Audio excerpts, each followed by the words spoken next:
than I would expect. A kangaroo asked me to build this.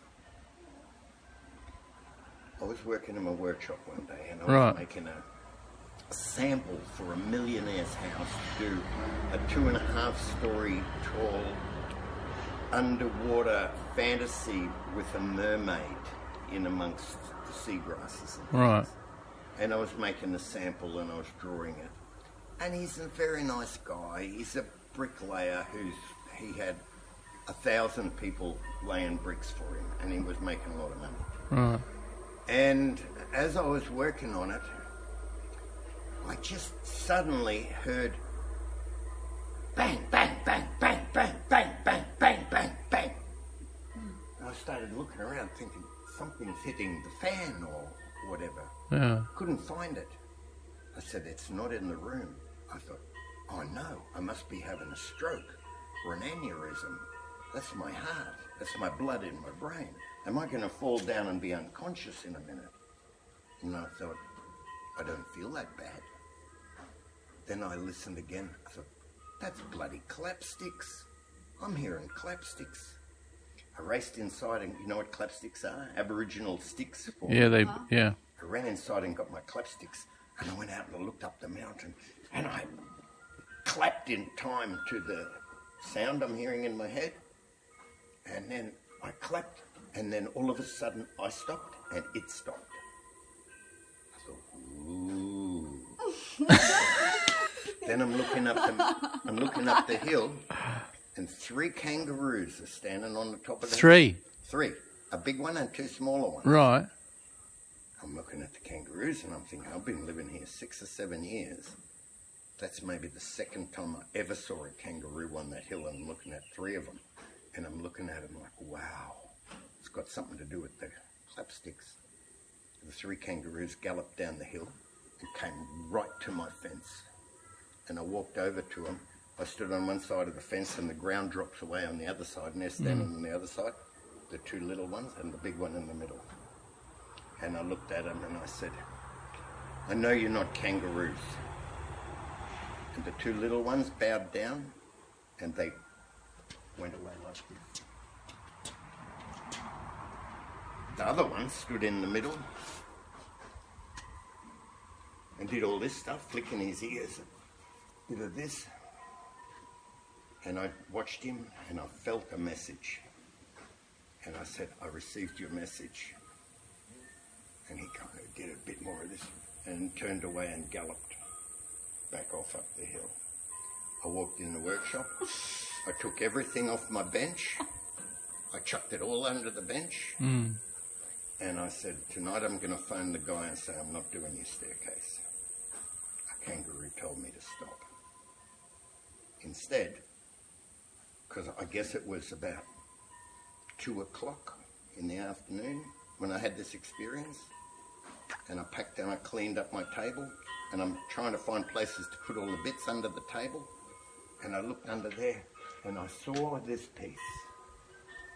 And I'd hammered this piece out maybe a year or 2 earlier, and it was just laying under my bench, and I took one look at it, and I felt this Aboriginal connection with it. And I instantly, my imagination instantly connected with the Owen Pelly Ranges in Western Australia, where there's some artwork they call the Bradshaws. And these Bradshaws paintings are completely a gigantic enigma in Aboriginal art. Because on the one surface, there's 3 layers of painting on top of each other. The one on the top is called modern Aboriginal, 40,000 years old. So it's what we know of the kind of Aboriginal art that we're all used to in Australia. Behind that were much more primitive paintings, and they looked like they were done by more of a Neanderthal kind of person. And they looked like they were done at the time when Gondwana land, the ancient land, existed here, and the giant marsupials, the 2-ton wombats and stuff were walking around. So it's these crazy, funny-looking, morphic, big, heavy animals. Behind that, so nobody knows how old that second one would be, we're maybe talking 100,000 years or something. Behind that again are these most impressive, fabulous drawings that depict a very civilized, very organized, very affluent, highly educated, highly informed culture, because they had costume, jewellery, and ritual. All the hallmarks of culture. And no one knows how old they are, because to find out how old they are, they have to destroy the paintings. And they're such to do the carbon dating. Yeah. And they can't do them because they only occur in one place in Australia. And so I had this notion of this message from this kangaroo was connecting me to something Aboriginal. And I was connecting to these Bradshaw paintings. And at the centre of the Bradshaw dilemma, there's this character called the Wandjina. Wanjina. Wandjina.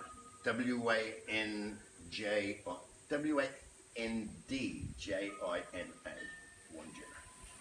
And the Wanjina is considered either to be a spiritual painting of the human energy field, or alternatively, a remembrance painting of the ancestors who may have come from the Pleiades. So there's no may about it. They came from the Pleiades. Yeah. Okay. So here I created this representation of an angelic force that came from the Pleiades, settled in Australia, taught the Aboriginal stuff. They've been the custodians, they've been holding it. Its energy is alive. I'm a reader. I feel it. So I felt it. I felt connected to the Pleiadians. So I made this guy. He's got his headphones on so he can communicate with home. He's got his transmitter so that he can send his reports back home. He's got his little helmet that keeps him safe. He's inside his field. He's got the intentions of an angel, and his right angel, his right wing, he's committed and devoted to the earth. And his left one, he's committed and devoted to home.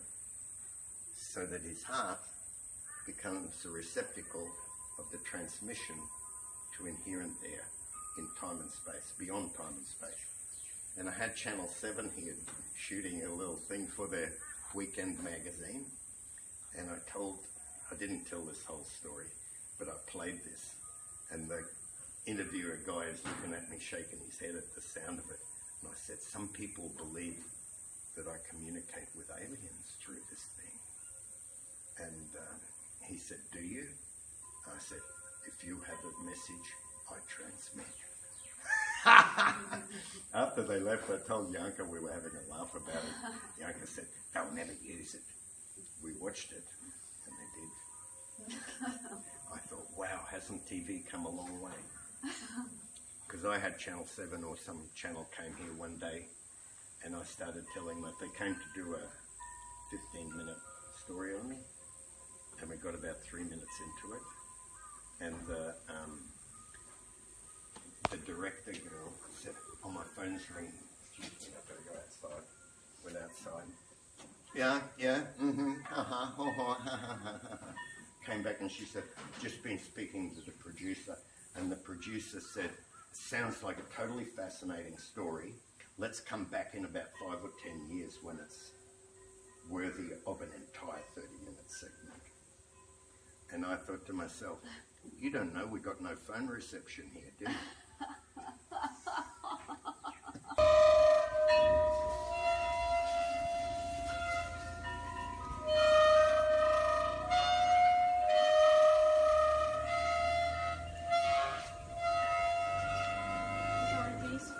I'm trying very hard to play in sympathy with that,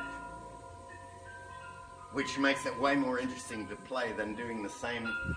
So you're doing multi-dimensional sound, really, aren't you? Absolutely. Yeah.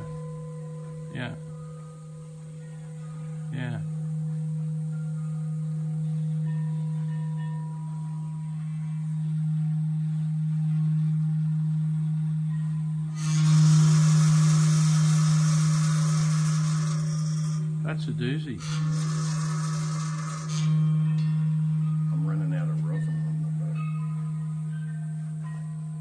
the boat. That particular frequency really affects a few things. I don't get enough Buddhists in here. You're the living evidence. Yeah.